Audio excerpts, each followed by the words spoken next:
entrer dans le monde. Oh oui, les fermiers n'avaient pas reconnu cela. Il a fallu que les anges viennent le prévenir. Mais les mages qui occupaient une classe élevée, alléluia, et ils ont reconnu. Oh, tu fais partie de ceux qui font partie de cette classe privilégiée. Alors si tu reconnais, tu vas aussi l'adorer. Tu vas aussi l'adorer parce qu'il ne va pas rester inaperçu dans ta vie. Puisque tu as fait ton entrée en Seigneur Jésus, puisque tu as fait ton entrée, le roi des rois, puisque tu as fait ton entrée, nous sommes en train de contempler ta trône, nous sommes en train de contempler ta majesté, nous sommes en train de contempler ta noblesse, Jésus, nous sommes en train de se connecter à ta noblesse, nous sommes en train de se connecter à toi, Jésus. Tu es venu avec une humilité. Oh, mais tu n'es pas resté inaperçu. L'onction royale, que l'onction royale descende sur toi. Puisque tu es en train d'adorer le roi, que l'onction royale descende sur toi. Il va la chiner, Baba. L'onction de privilégié. L'onction de la noblesse. L'onction de Dieu. L'onction du Fils de Dieu. Qui nous laisse pas paraître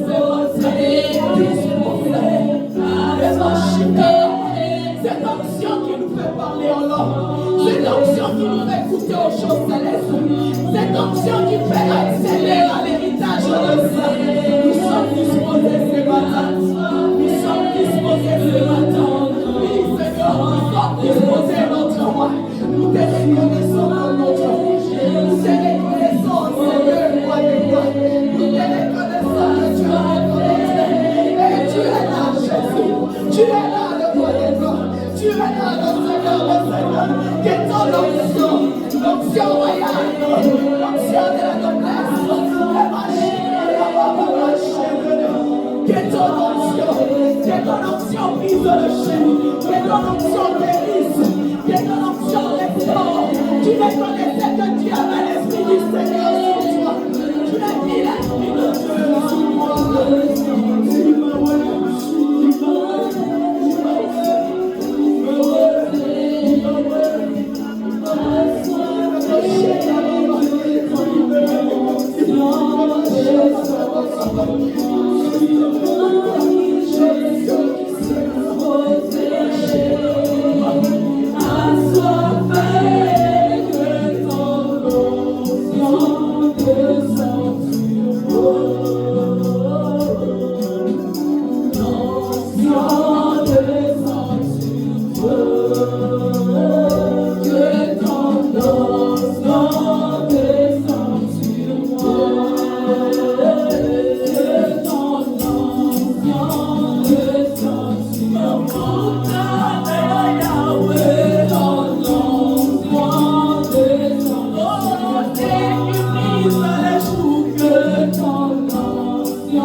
Eva,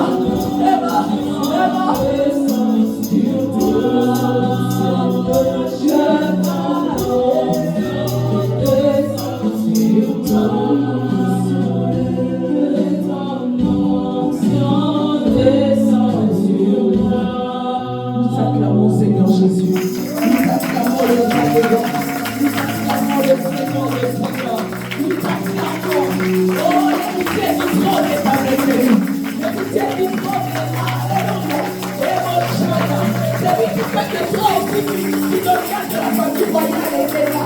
Alléluia. Merci Seigneur Jésus. Tu fais des soins avec nous. Merci encore Seigneur. Je m'abandonne Seigneur. Tu sais, comme je te l'ai dit souvent, Moïse disait qu'il ne savait pas parler et il refusait de partir. Et moi je ne refuse pas. Même si j'ai des insuffisances, mais je compte sur toi Saint-Esprit. Je compte sur toi. Au-delà de ce que tu m'as Seigneur amené à préparer, je vais me laisser synchroniser avec toi Saint-Esprit. Et que ça ne soit pas seulement moi. Amène aussi ton peuple. Que leur cœur soit synchronisé avec toi. Que leur esprit soit synchronisé. Afin qu'ils reçoivent les choses là-haut. Le ressource là-haut. Qu'ils reçoivent ce que tu as préparé pour eux ces matins. Ce n'est que par l'esprit qu'on peut recevoir les choses spirituelles. Ce n'est que par un esprit connecté au Saint-Esprit. Synchronisé au Saint-Esprit de Dieu.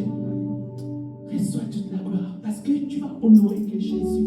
Tu vas glorifier que Jésus. Ce n'est pas nous. On s'humilie sur sa main puissante. On s'humilie. Oh Seigneur, on s'est soumis à toi. Que la gloire, la louange te revienne. Au nom de Jésus-Christ. Amen. Alléluia. Acclamons pour le Seigneur. Acclamons pour le Seigneur. Alléluia. Pour les groupes de louange. Alléluia. Dieu est merveilleux. Je bénis le Seigneur pour sa fidélité, surtout pour sa présence. Alléluia, au milieu de nous. Ça a pu tarder, on nous courons vers le temps. Je ne sais pas qui a été obligé, bien à qui on a forcé de venir ici.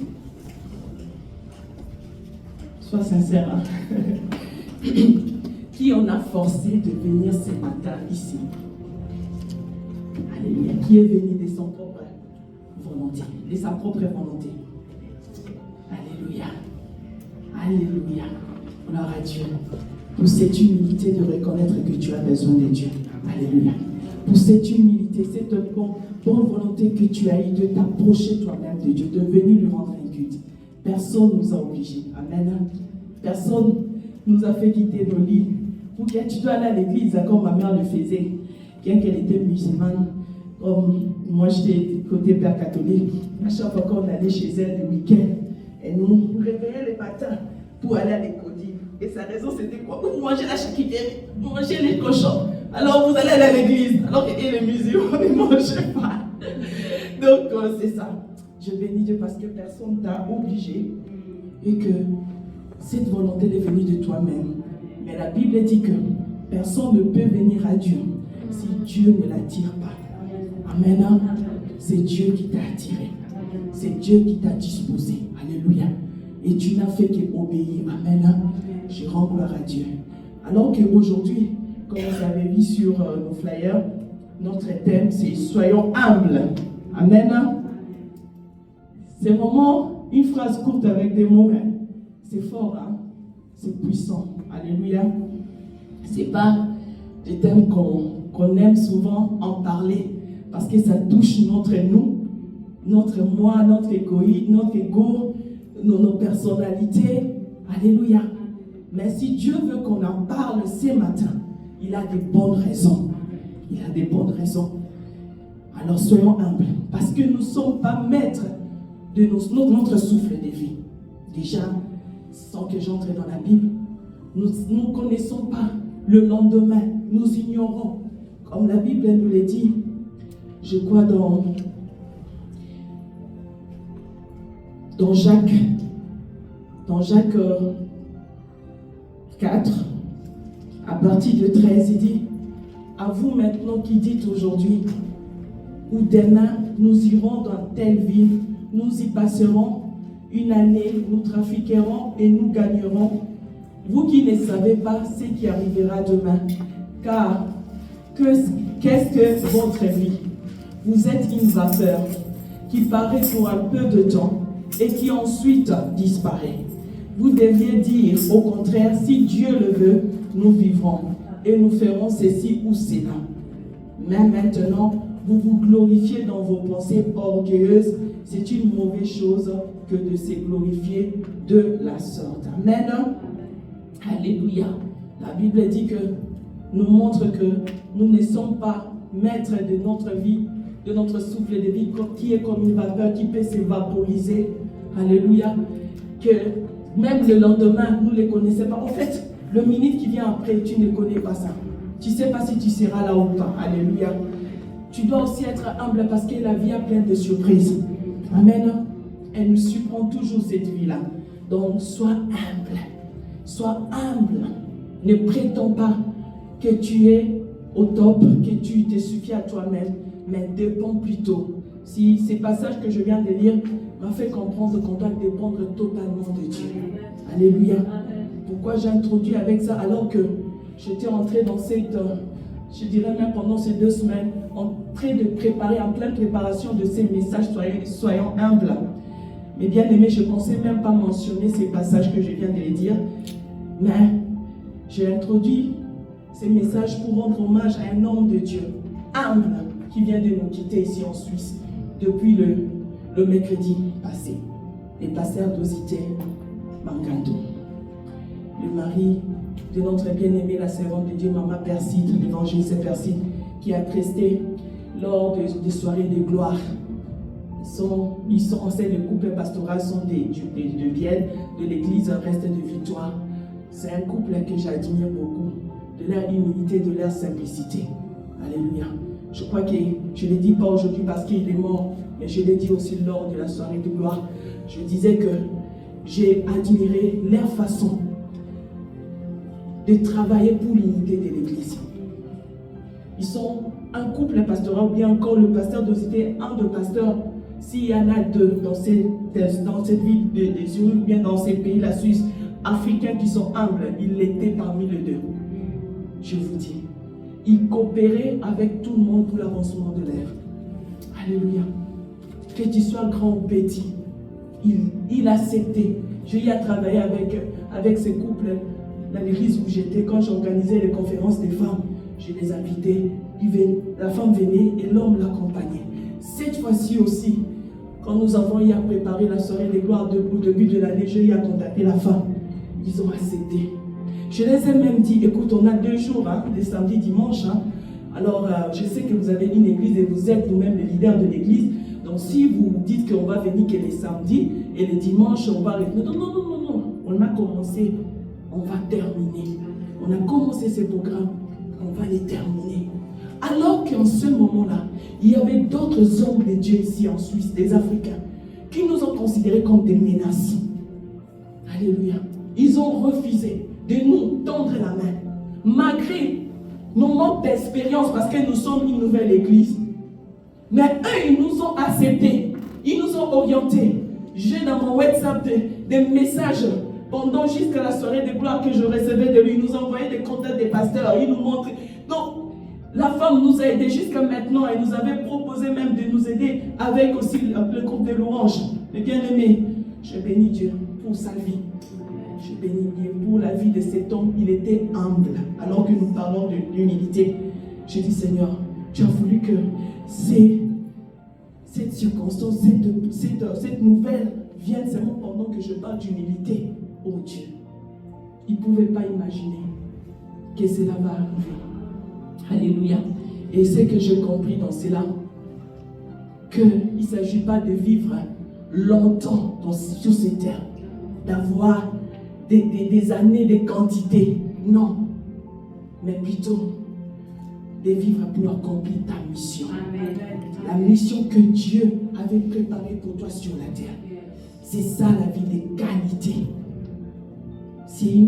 C'est un père de famille, d'une famille que je pourrais dire, moi et ma famille, nous servons l'Éternel. Ils ont 2 enfants. Ils sont des modèles. Alléluia. Ils sont des humains, ils ne manquent pas de failles.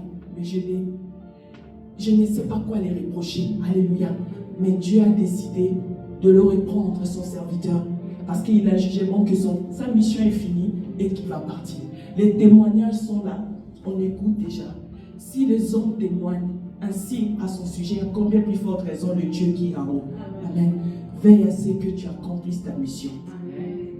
Veille à ce que tu accomplisses ta mission. Amen. Dépendant totalement de Dieu. Je rends hommage à cet homme. Que Dieu fortifie vraiment sa femme et ses enfants qui gardent leur foi dans cette épreuve. La Bible dit tout concourt au bien de ceux qui aiment Dieu. Alléluia. Et l'Église et l'Assemblée de reste de victoire. Alors, à Dieu seul toute la gloire. Alléluia. Qui console le cœur. Alors notre message qui est qu'on continue, soyons humbles. Pourquoi être humble? Quelles sont les raisons que Dieu nous appelle à être humbles? Pourquoi Dieu nous amène à ces messages? Mais bien aimés, j'aimerais qu'on lise dans Romains 8, 28 à 30 et puis Ephésiens 1, 11, 12. Déjà, et Jacques aussi 4 et 6. J'aimerais qu'on se tienne debout pour ces lectures. Alléluia. Nous aurons nos réponses par rapport à notre message dans ces versets. Déjà, je commence avec Romains 8, 28 à 30. Nous savons du reste que toute chose concourt au bien de ceux qui aiment Dieu, de ceux qui sont appelés selon son dessein, car ceux qu'il a connus d'avance, il les a aussi prédestinés. Amen. Dit prédestinés à être semblable à l'image de son Fils, afin que son Fils fût le premier-né entre plusieurs frères. Et ceux qu'il a prédestinés, il les a aussi appelés.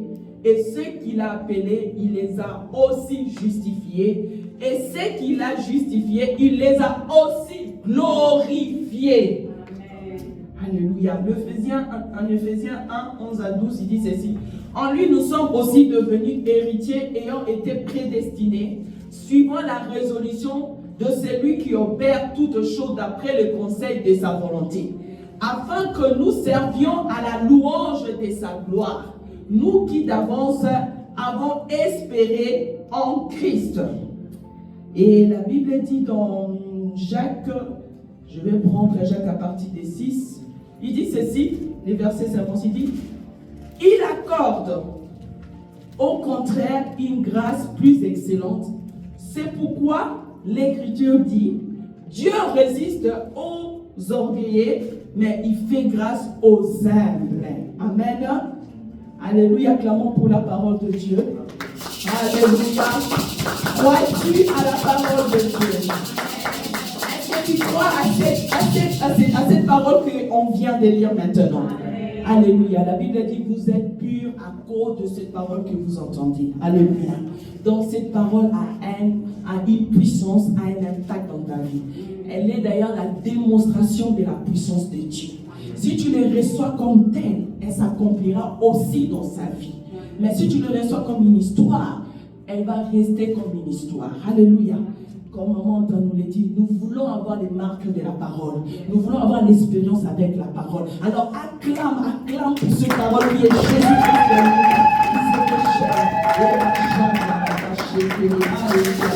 Alors tu vas prendre place. Oh, à prendre place, mon bien-aimé. Sois humble. Pourquoi devons-nous être humbles? Pourquoi la parole nous exhorte à être humble? Déjà, Jacques le dit, parce que Dieu résiste aux orgueilleux et il fait grâce aux humbles. N'est-ce pas la grâce la plus excellente vient de notre Père d'en haut, le Dieu de la lumière à qui il n'y a ni ombre de variation, puisqu'il accorde la grâce aux gens. Et il nous dit, la parole nous dit que ce n'est qu'aux humbles que cette grâce est accordée, pas aux orgueilleux. Voilà pourquoi nous avons le devoir, ou encore notre responsabilité, de travailler sur l'humilité. Parce que l'humble, c'est un adjectif, et l'humilité, c'est le nom de ça. Alléluia. Alors que dans Romains 8, on nous parle de ce que Dieu a appelé. La Bible dit, tout concourt au bien de ceux qui aiment Dieu, de ceux qu'il a appelés selon son dessein, de ceux qu'il a appelés à ressembler à son Fils, à l'image de son Fils, l'héritier du trône. Alléluia. À ressembler à Jésus le glorieux. Alléluia. À ressembler à celui qui est assis à la droite du Père, en faisant de lui comme le premier-né de ses frères.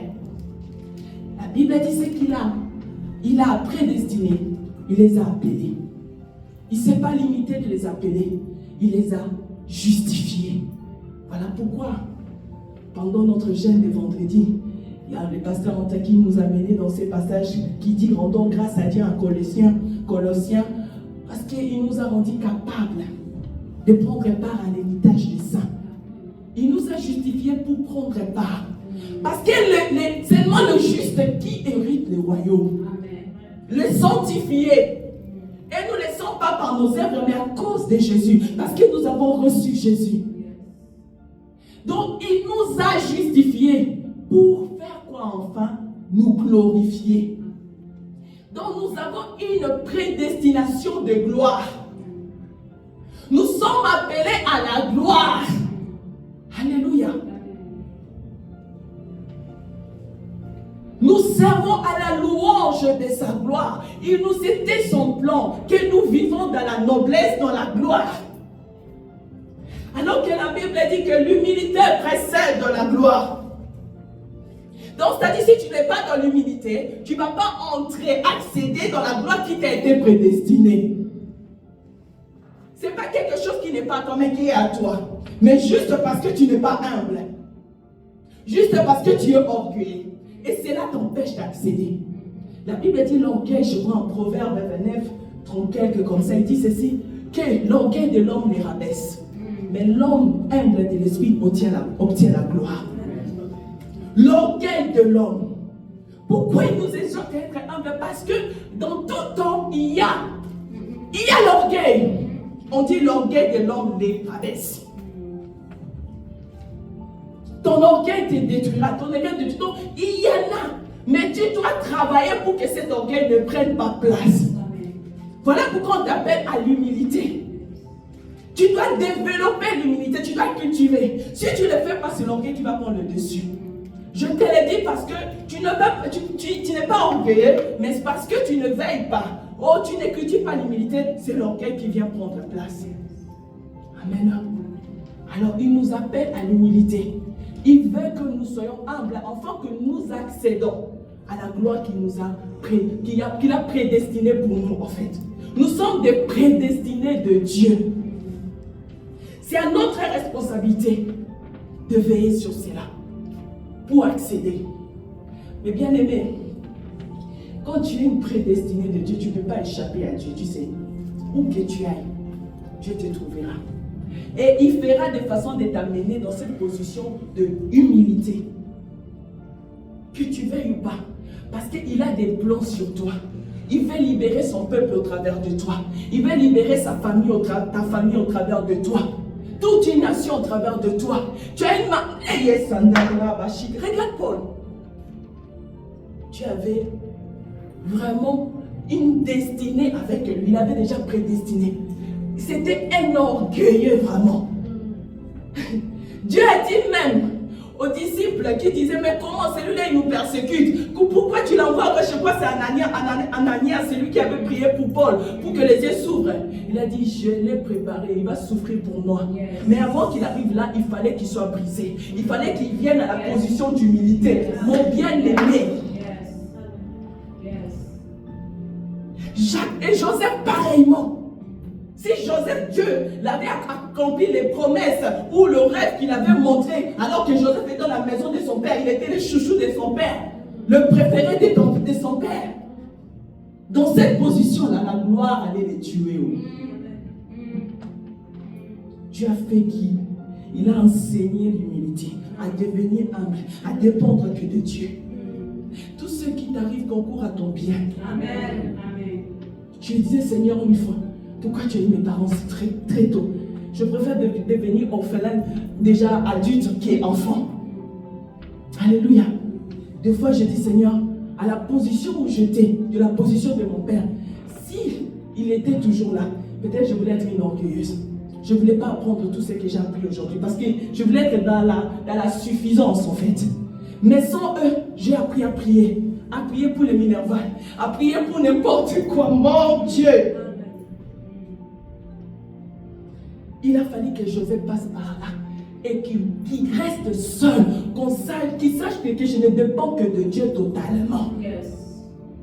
Voilà pourquoi quand le jour il avait raconté ses frères, il était rempli de compassion, de miséricorde. Ce sont des choses qu'on apprend que dans l'humilité. Amen. Amen. Dans l'orgueil, tu ne vas pas apprendre ça. Non, non, tu ne vas pas apprendre ça. Donc l'humilité est un élément essentiel à notre gloire, à notre élévation. L'humilité est une caractéristique de la noblesse. L'humilité est une attitude de gens nobles. C'est vraiment, ça ne marche pas, hein, selon la réflexion humaine. Comment quelqu'un qui est roi, tu lui demandes de se comporter, de s'asseoir avec les gens, des basses classes, tout ça. Parce que c'est le principe de Dieu. Alléluia. D'ailleurs, l'humilité d'abord, c'est une vertu plutôt, qui consiste à se rabaisser soi-même. C'est-à-dire à réprimer l'orgueil, empêcher que l'orgueil se développe en toi. Cette humilité vient de toi-même. Voilà pourquoi je nous ai demandé ce matin qui on l'a obligé de venir ici. Personne. C'est nous-mêmes qui sommes venus ici pour se soumettre à Dieu, n'est-ce pas? Amen. C'est de toi-même. C'est une vertu, mais c'est de toi-même qui t'amène à la modestie, qui t'amène à ressentir ton propre insuffisance, que non, je dépends de Dieu, que je ne suffis pas à moi-même. Contrairement à l'humiliation, qui est aussi dans le même sens, simplement, je pourrais dire péjoratif, négatif, qui est quand les autres viennent t'humilier, toucher à ton ego, à ta personnalité. Je vais prendre l'exemple de Job. Job a été humilié par Satan et ses amis. Mais je bénis Dieu parce que cet homme savait déjà s'humilier devant Dieu. Yes. Amen. Une servante de Dieu a dit, on ne peut pas humilier une personne qui s'est déjà humiliée. C'est-à-dire que quand tu sais déjà t'humilier toi-même devant Dieu, les humiliations de l'extérieur ne te détruira pas. Amen. Ne te détruira pas. Tu seras combattu, mais pas vaincu. Dieu a su relever Job après parce qu'il savait s'humilier devant Dieu. Alléluia. Et l'orgueil, c'est quelqu'un qui s'élève lui-même, qui se croit suffisant au-dessus des autres. L'orgueil, le contraire vraiment de l'humilité. C'est ça l'orgueil de l'homme que nous voulons combattre parce que nous avons ça. Lucifer, qu'on appelle Satan, il était le bien-aimé de Dieu. L'orgueil l'a mené à se voir même au-dessus de Dieu. Ça l'a poussé à avoir des motivations à aller détrôner Dieu. Regarde l'orgueil comme c'est méchant. Si tu laisses l'orgueil en toi, regarde. Si tu laisses l'orgueil ici dans cette église, tu seras l'occasion de chute des gens. Tu seras la porte des scandales. Voilà pourquoi Dieu nous appelle, alors que nous sommes encore au commencement, à l'humilité. Parce qu'il nous appelle à la grandeur. Il nous appelle à sa gloire. Mais si maintenant, nous n'apprenons pas nous-mêmes à cultiver, à nous humilier nous-mêmes, maman, papa, même si on arrive où, on va rechuter. Alléluia. Alléluia. Il faut faire attention avec l'orgueil. Tu n'es pas orgueilleux, mais tu peux tomber dans ces pièges. Il y a le roi Ézéchias est tombé dans l'orgueil sans le savoir. Alors que Dieu l'ajouta encore 15 ans d'exister. Pendant que le message, en fait, Dieu le disait qu'il devait se préparer pour mourir. Ses affaires, il va mourir. Mais il invoquant son Dieu. Et Dieu l'a rajouté encore 15 ans. Et quand il y a eu des gens qui sont venus voir ce que Dieu a fait dans sa vie, au lieu de présenter Dieu, il lui montrait tous ses avoirs en fait. Il était tombé dans l'orgueil. Pas parce qu'il a voulu, mais parce qu'il n'a pas veillé. Amen. Je bénis Dieu parce qu'il s'est humilié devant Dieu. Alléluia. Ça, c'est l'orgueil. La mort nous montre que, nous apprend, voilà pourquoi la Bible dit, c'est bon mieux d'aller dans un lieu où il y a le deuil, que dans un lieu où il y a la fête. Parce que la mort nous amène à réfléchir. Mais bien aimés, ça nous interpelle, ça nous remet encore sur le chemin. Une personne morte ne peut plus faire d'orgueil, ne peut plus s'enorgueillir. Il ne peut même pas réagir aux faux témoignages qu'on dira contre lui. Alors que s'il était vivant, je vais passer, je vais faire la vidéo, je vais me défendre à tout. Et c'est cette attitude que la Bible nous appelle à mourir en nous, en soi. C'est vraiment un remède contre les humiliations même de l'extérieur. Alléluia. Si tu arrives à crucifier ta chair, à mourir en soi. Alléluia.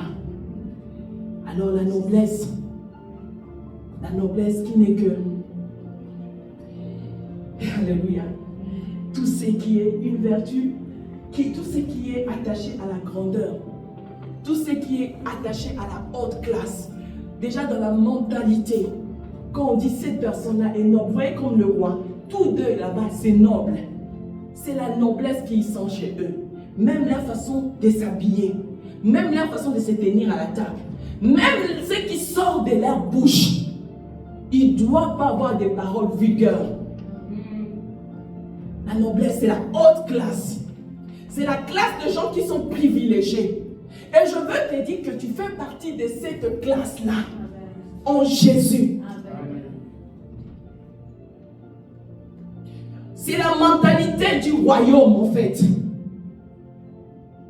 La noblesse, ce n'est pas comme le monde nous montre aujourd'hui être grand, être élevé. Non. Alors que le monde nous présente une forme de noblesse, une forme de grandeur, alléluia, égocentrique, narcissique, où chacun cherche son propre intérêt, en piétinant, en écrasant les gens, en refusant même de reconnaître Dieu.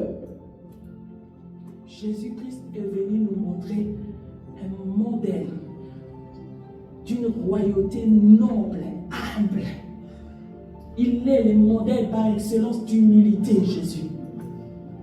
Il est venu dans ce monde alors qu'il était le roi, le prince, l'héritier du trône. La Bible dit qu'il est entré sans attirer, sans qu'il attire l'attention des gens. Il n'avait ni éclat ni beauté. Lui qui était le fils d'un roi, il a accepté de naître dans la ferme, comme s'il était l'enfant d'un fermier. Quelle humilité! Quelle humilité! Alléluia! Quelle humilité! Nous allons lire dans verset dans Philippiens qui nous montre Jésus étant que l'humble, le modèle parfait de l'humilité.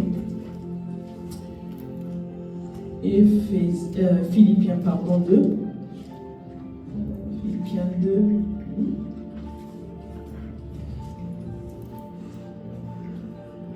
À partir de 2. Si donc il y a quelque consolation en Christ, s'il y a quelque soulagement dans la charité, je vais les lire déjà tout déjà, parce que ça va, d'autres parties vont intervenir après.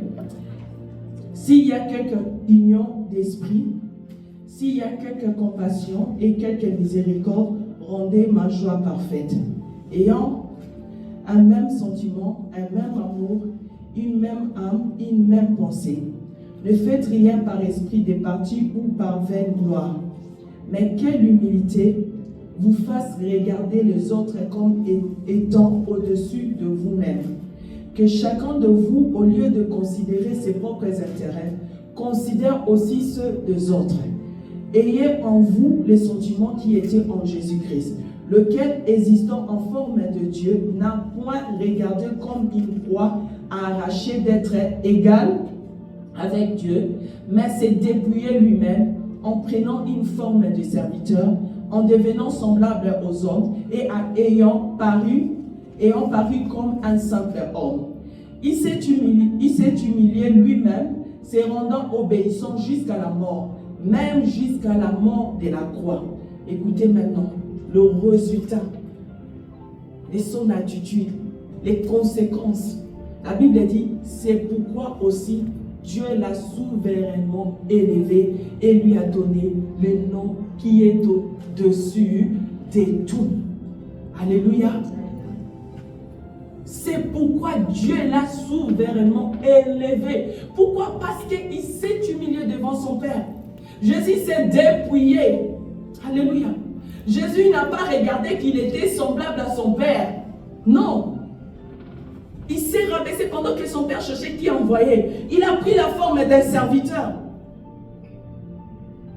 Il est descendu plus bas, à devenir égal avec nous les hommes pour mieux nous secourir. Voilà pourquoi le Père est souverain sacrificateur capable de compatir à nos faiblesses. Parce qu'il a été lui-même tenté dans la chair. Il s'est humilié. Il a obéi à la volonté de son Père.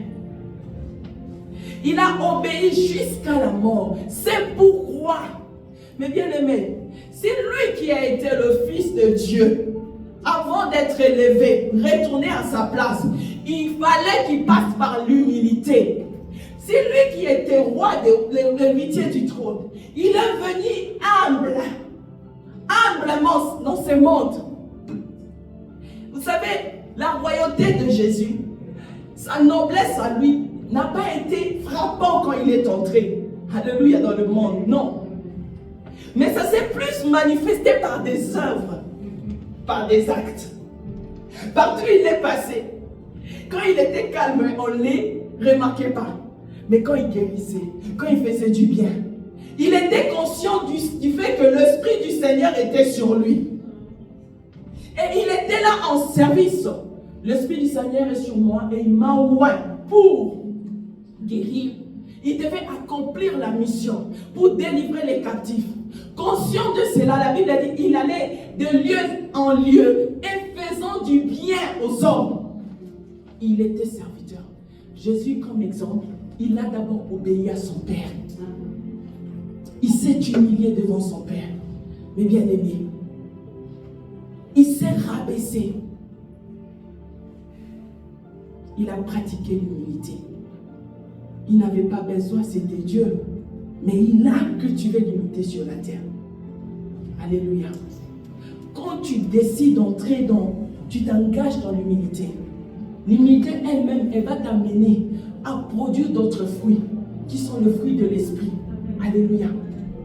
La Bible dit que l'Esprit de Dieu a répandu l'amour en nous. Et c'est par cet amour-là que nous manifestons notre esprit. L'humilité va t'amener dans la soumission. L'humilité va t'amener dans l'obéissance. L'humilité va t'amener dans la compassion. L'humilité va t'amener dans la miséricorde, dans le sens du pardon, dans la patience. L'humilité dans la tolérance. Alléluia. Si tu t'engages à cultiver l'humilité, ce sont des fruits, la douceur que l'humilité peut faire sortir en toi. Je parle de la vraie humilité parce que dans le monde, il y a la fausse humilité qui fait que les gens manipulent les autres. Mais celle de Jésus, elle n'était pas fausse. Voilà pourquoi je le prends comme le modèle par excellence de ça. Alléluia. Comment cultiver cette humilité?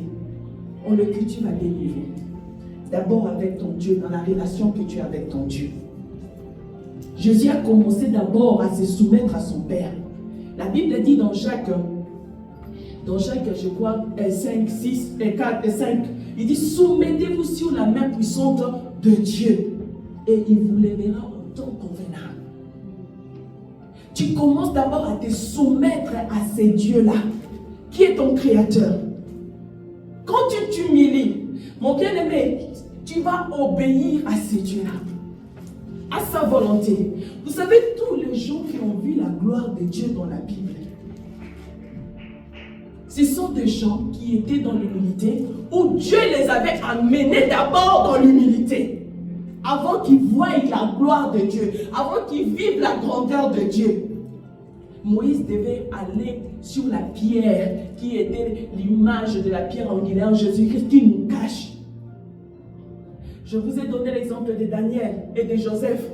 Joseph devait d'abord passer par tout ce qu'il a passé là, pour qu'il monte maintenant sur le trône là où tout le monde et sa famille devaient se prosterner devant lui. Abraham, Dieu l'a dit, quitte, abandonne. C'est pas être aimé. Tu laisses tout ce que tu as, ta famille. Alléluia.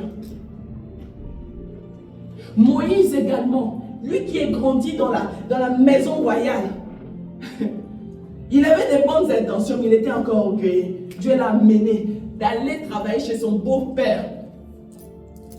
Alléluia. Si tu ne pas humble, tu n'accéderas pas dans la gloire que Dieu t'a donnée.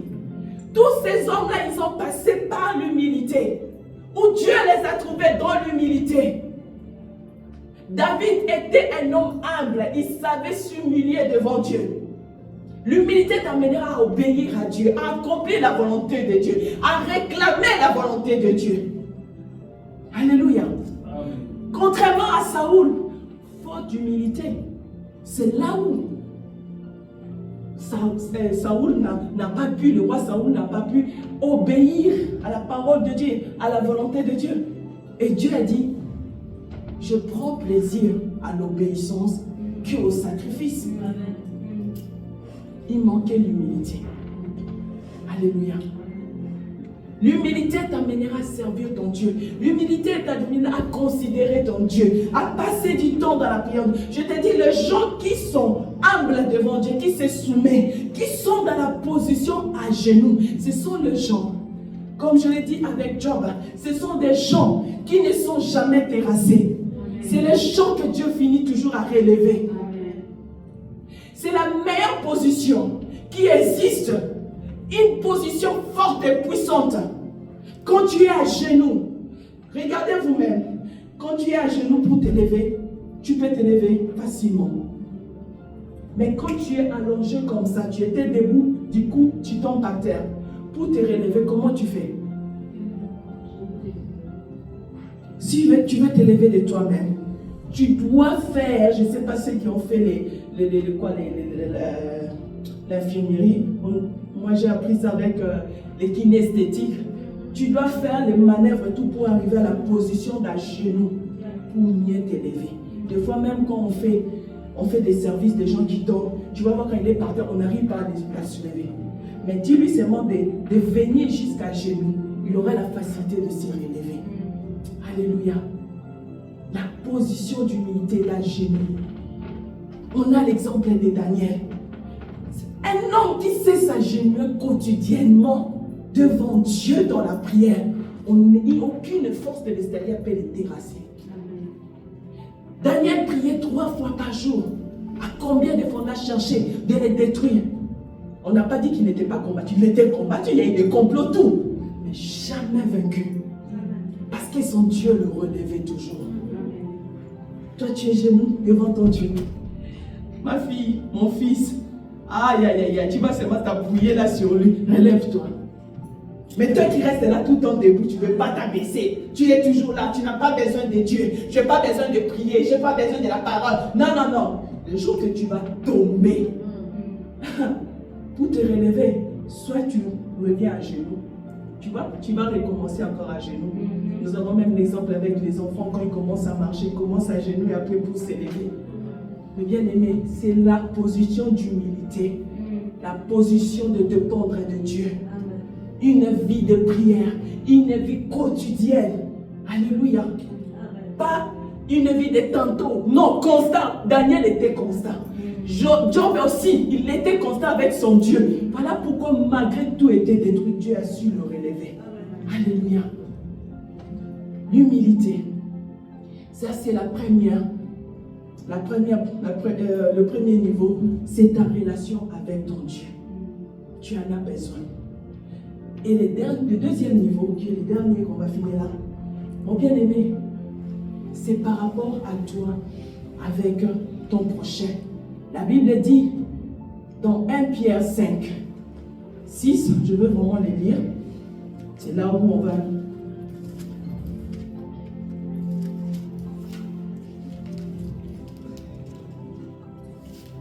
1 Pierre 5, 6, il dit, de même vous qui êtes jeunes, soyez soumis aux anciens, et tous, dans vos rapports mutuels, revêtez-vous d'humilité, car Dieu résiste aux orgueilleux, mais il fait grâce aux humbles. Humiliez-vous donc sur la puissante main de Dieu, afin qu'il vous élève au temps convenable. Il nous exhorte, il nous appelle à avoir dans nos rapports une humilité quoi? Mutuelle. Il a commencé d'abord avec le jeûne, oui c'est vrai. Mais il ne s'est pas limité que ça doit seulement que être le jeune qui doit s'humilier. Non, c'est, il dit mutuel. C'est très important, mutuel. Alléluia. Jésus-Christ est descendu, la Bible dit, il a pris la forme d'humain. Il est venu jusqu'à être au même niveau qu'avec l'homme. Avec nous, à notre niveau. Mon bien-aimé, pour secourir quelqu'un, bien, il faut venir à son niveau. Si tu es au-dessus de lui, tu ne sauras pas le venir à l'aide. Il va te regarder comme ça. Et toi, tu le regardes comme ça. Viens. Même un enfant, quand il est, tu veux venir jusqu'à là où l'enfant est, n'est-ce pas? C'est ce que Jésus a fait. Il a pris la forme humaine. Il a été même capable, il a été tenté. Voilà pourquoi la Bible dit il nous comprend mieux. Alléluia. Quelle humilité qui montre que je dois servir l'autre. Il est descendu jusqu'à là.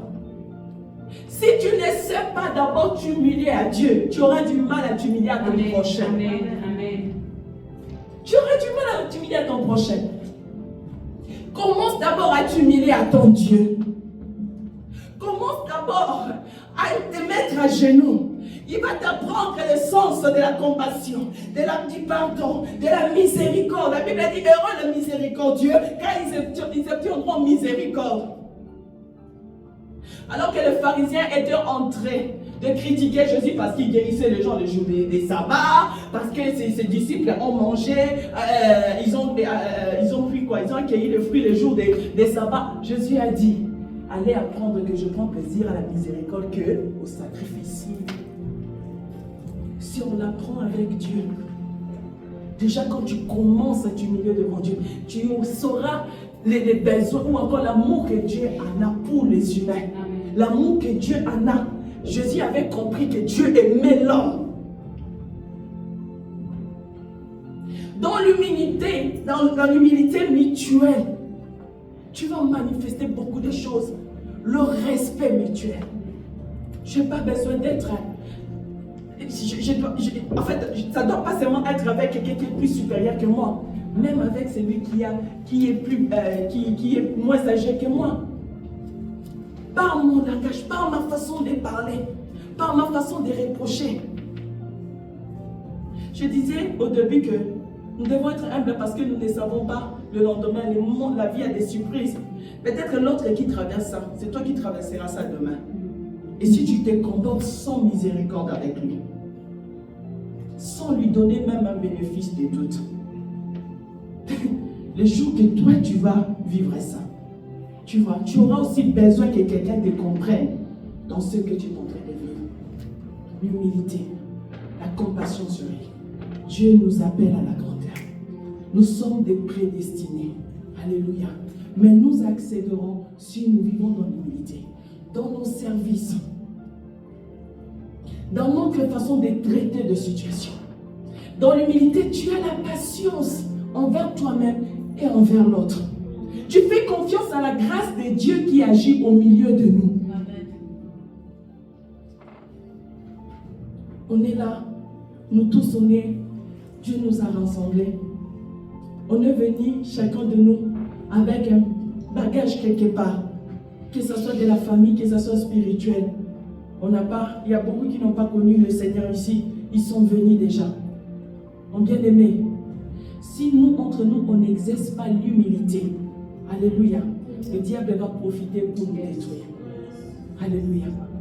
Donne le bénéfice du tout à ton frère, à ta soeur. Alléluia. Il y a mon père, pasteur Job de Manchester, il dit toujours, quand quelqu'un fait quelque chose, il y a quelque chose qui l'a poussé à faire ça. Cherche à comprendre, alléluia, avant de le condamner. Comme les Allemands disent, les Ursachen, qu'est-ce qui l'a poussé pour faire ça?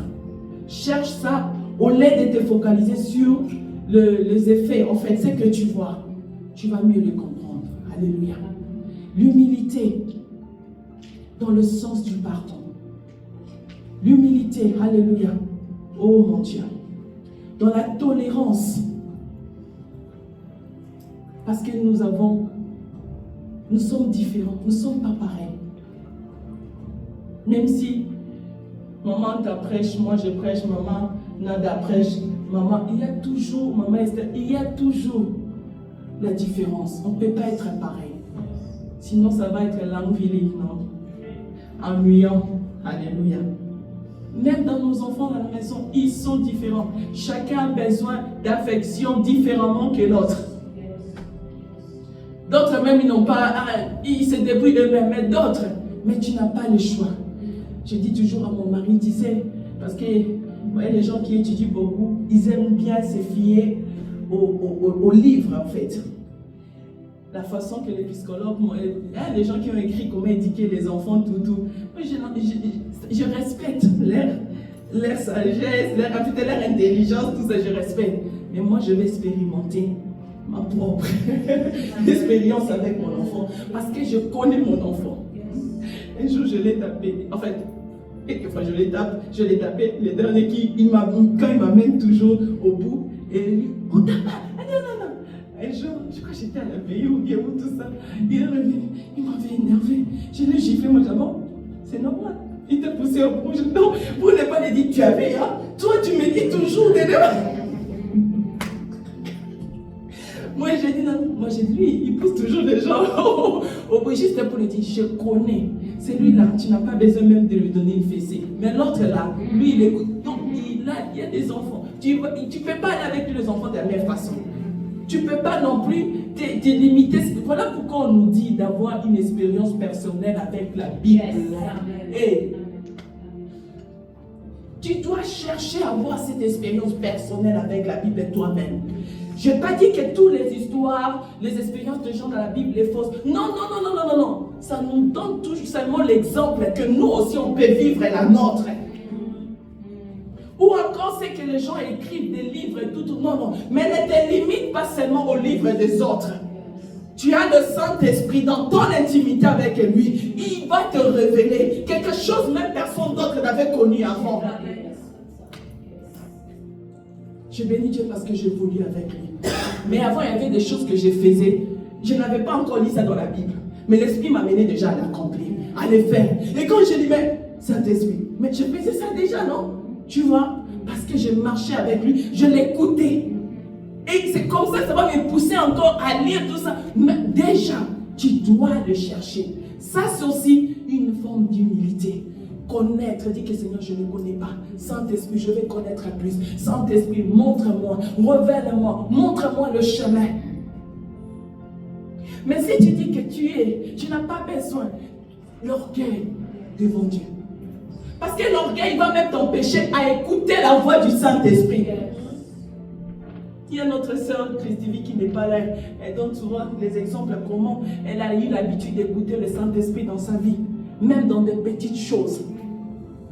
Parce que quand l'Esprit te parlera, tu sais que c'est l'Esprit de Dieu. Tu vas obéir, tu vas le faire et tu vois la chose s'accomplir. Mais quand toi tu n'obéis pas, oh mon Dieu, tu fais passer l'occasion de quoi?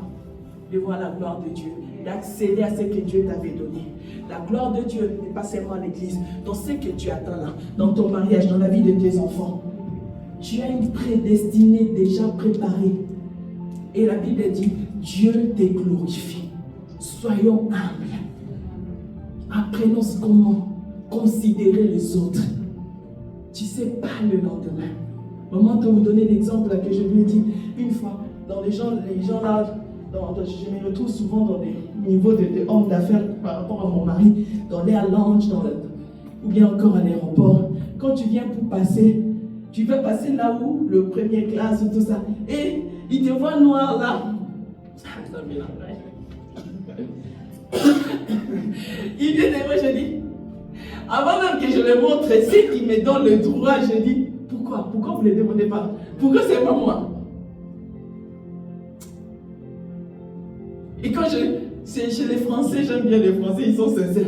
Ah madame, vous avez droit, madame. Ah, vous avez des autres. Ah, non, non. Et ils commencent à te faire des loges, tout ça. Mais les Allemands, non.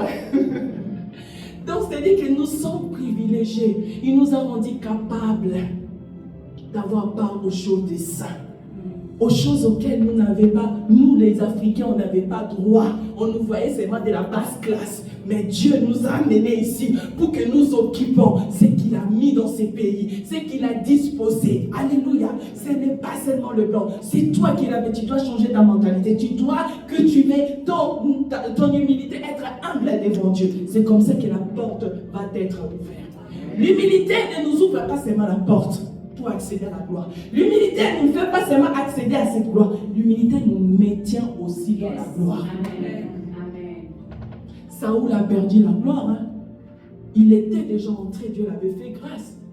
Dieu l'a changé son cœur. Mais parce qu'il n'était pas humble, sa situation est devenue pire. Alléluia. Tu as besoin de ça. L'humilité dans ces dimensions de gloire que Dieu va t'amener. Ne dis pas que ça suffit aujourd'hui, demain non. Non. Tu dois les développer. Si tu cesses de le cultiver, ça sera l'orgueil de l'homme là qui va s'élever. Donc tu laisses la place maintenant l'orgueil à se développer. Alléluia. Soyons humbles. Soyons humbles parce que nous ne sommes pas au contrôle de toutes choses. C'est Dieu qui contrôle tout. Notre humilité nous amène à dépendre totalement de Dieu pour tout. Tu peux faire des projets, tu peux. Au final, retourne vers Dieu. Présente-lui ce que tu as fait. Regarde, je vais comme ça. C'est lui qui a les derniers mots. C'est une façon de considérer ton Dieu. C'est qui te dira obéir. L'humilité t'amènera à obéir à la volonté de Dieu. C'est-à-dire, ce que la parole dit, tu le mettras en pratique. Tu as besoin de ça pour que tu accèdes. Sinon, tu vas être des années, un chrétien et tu mourras, ne même pas comme le pauvre Lazare. Vous avez vu Lazare qui était mort pauvre. Moi, je ne vais pas mourir pauvre. Tous les gens de la Bible, qui était pauvre dans la Bible ici? Qui connaît l'histoire de quelqu'un pauvre? À part l'histoire de Lazare, je ne sais même pas si c'est vrai ou si c'est seulement une parabole. Vraiment, c'est une réalité. Les pauvres Lazare avec les riches. Lazare, c'est l'homme pauvre qui dépendait de ces riches-là qui jetaient la nourriture. Et le pauvre Lazare allait toujours manger et prendre de cette nourriture-là. Alors que Lazare, lui, il craignait Dieu. Le jour que Lazare est mort, Lazare est allé au sein d'Abraham. Alors que le pauvre riche, lui, il est resté, quand il est mort, après il est allé en enfer. Et il demandait maintenant, là où Lazare est, de lui donner même une goutte d'eau. Et Lazare dit, mais toi, tu as été tout le temps dans la richesse, dans la gloire. C'est aussi une forme des gens narcissiques qui comptaient qu'à lui, il voyait quelqu'un souffrir, mais il ne fait rien. Vous voyez, il manquait la compassion. Papa et maman, est-ce que c'est, je ne sais pas si c'est vraiment, parce qu'il y a d'autres histoires, il y a des fois, Jésus donnait comme parabole pour montrer tout ça. Mais dans la Bible, là, je vous dis, je ne sais pas, qui a été pauvre dans la Bible ici? Non, personne. Hein? Ah, vous lisez la Bible, hein? Maman, tes enfants, là, ils m'ont fait peur. Est-ce qu'il y avait quelqu'un pauvre dans la Bible? Quelqu'un qui a marché avec Dieu et qui a marché dans la pauvreté ou encore dans une vie vraiment pas de gloire. Tout ce qui est des grands hommes qu'on a parlé dans la Bible, même des femmes, tu vas voir seulement que c'était des personnes qui ont vu la gloire de Dieu. Alléluia. Même s'ils ont souffert un temps, au final, ils ont vu la gloire de Dieu. Amen. Donc c'est notre partage et travaillons pour que nous puissions accéder à cela. Soyons humbles, soyez bénis, acclamons le Seigneur. Alors je vais écouter la parole. Tu as écouté la parole, lève-toi. Alléluia. Si tu sens en toi un sentiment d'orgueil qui se manifeste sans que tu le saches, par ton attitude, par ton comportement, par la façon d'agir, si tu marches avec le Saint-Esprit, l'Esprit de Dieu va commencer à te rappeler. Des fois, quand tu fais quelque chose, quand tu reviens, tu vois le Saint-Esprit, tout ça, c'était pas pour moi, c'était... Il va te rappeler, en fait, il va t'interpeller. Alors tu vas dire au Saint-Esprit, tu me connais mieux que moi-même. Voilà pourquoi David disait, sonde-moi. Regarde mes intentions, regarde mes pensées, mes motivations. Ça peut être aussi les motivations orgueilleuses. Mais tu ne le sais pas, tu crois seulement que tu fais du bien. Mais si tu te laisses tout le temps exposer à Dieu, au Saint-Esprit, à sa parole, il ne te laissera pas. Parce que toi, tu le désires. Alléluia. Et prie, dis Seigneur, fais-moi grâce d'être âme, de cultiver âme, la belle humilité, parce que je suis ta prédestinée ou ton prédestiné. Alléluia. Et je vais accéder à cette gloire que tu as préparée pour moi. Prions, mes bien-aimés. Oui, notre Père, nous te bénissons. Nous te rendons gloire, Seigneur, ce matin, Yahweh. Oh Dieu, de nous avoir encore parlé, Papa. De nous avoir encore interpellé, Seigneur, mon Dieu, à l'humilité, Père. La Bible dit que tu résistes, Seigneur, aux orgueilleux, mais tu fais grâce aux humbles. Tu les accordes une grâce plus excellente. Nous venons, Père, après cette parole, nous examiner, nous exposer à toi, Père. Seigneur, là où, Seigneur, nous avons laissé l'orgueil de l'homme prendre place en nous. Pardonne-nous, Seigneur, et amène-nous, Père de toi, Seigneur, à les reconnaître et à les réprimer, Seigneur, mon Dieu. Que nous ne les laissons pas se développer à nous au nom puissant de Jésus. Parce que nous avons compris, comme Paul disait aux Éphésiens, que Dieu vous ouvre les yeux, afin que vous sachiez, alléluia, l'espérance qui est attachée à l'appel que nous avons à toi. Et Seigneur, cette glorieuse richesse, oh oui, que tu as réservée pour nous, pour les saints, Seigneur. Mais quand nous sommes conscients de ce que tu as préparé pour nous, te prédestiner, Seigneur, Père, voilà pourquoi nous nous humilions. Nous nous humilions sur ta même personne et nous demandons de nous faire grâce, Seigneur, d'être humble et de cultiver l'humilité. Merci, Seigneur Jésus.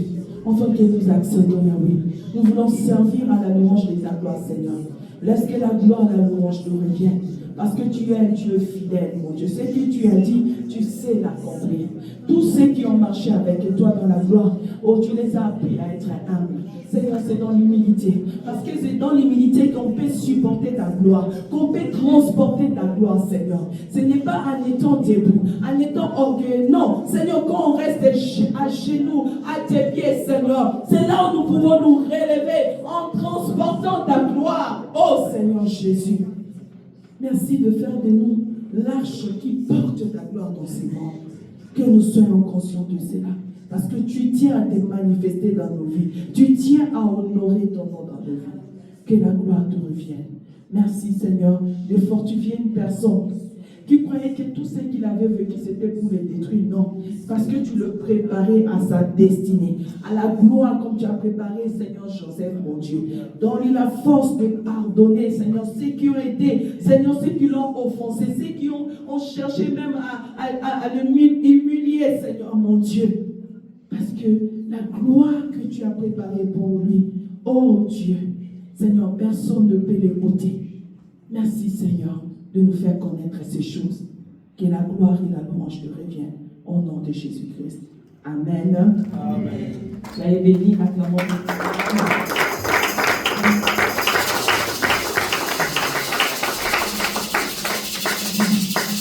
Amen, peuple de Dieu. Acclamons pour le roi de gloire. Nous allons acclamer les parents. Amen. Nous allons acclamer pour le roi de gloire. Merci beaucoup, maman, que le Seigneur te bénisse. Nous sommes arrivés au temps où nous avons donné nos offrandes. Alors là où tu es, prépare ton offrande. Pendant que la chorale prépare un petit morceau, nous allons donner nos offrandes. C'est aussi un signe d'humilité. C'est aussi un signe d'humilité. Alors, avec toute humilité, venons donner nos offrandes pendant que la chorale nous accompagne à un chant. Je parlerai de ta bonté, de ta fidélité. Je dirai toi, ce que tu as fait pour moi. Je proclamerai la gloire de ton nom. Je parlerai de ta bonté, de ta fidélité. Je dirai tout haut, tout haut, tout haut, ce que tu as fait pour moi. Je proclamerai la gloire de ton nom. Je parlerai de ta bonté, de ta fidélité. Je dirai tout haut, tout haut, tout haut, ce que tu as fait pour moi. Je proclamerai la gloire de ton nom. Parle de la bonté de Seigneur ce matin. Je parlerai de ta bonté, de ta fidélité. Je dirai tout haut, tout haut, tout haut, ce que tu as fait pour moi. Je proclamerai. Qu'est-ce qu'il a fait pour toi ce matin? Je parlerai de ta bonté, de ta fidélité. Je dirai tout haut, tout haut, tout haut, ce que tu as fait pour moi. Je proclamerai la gloire de ton nom. On y va. Alléluia, Amen, Amen, Amen, Amen, Alléluia, Amen, Amen, Alléluia, Amen, Amen, Alléluia,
Alléluia.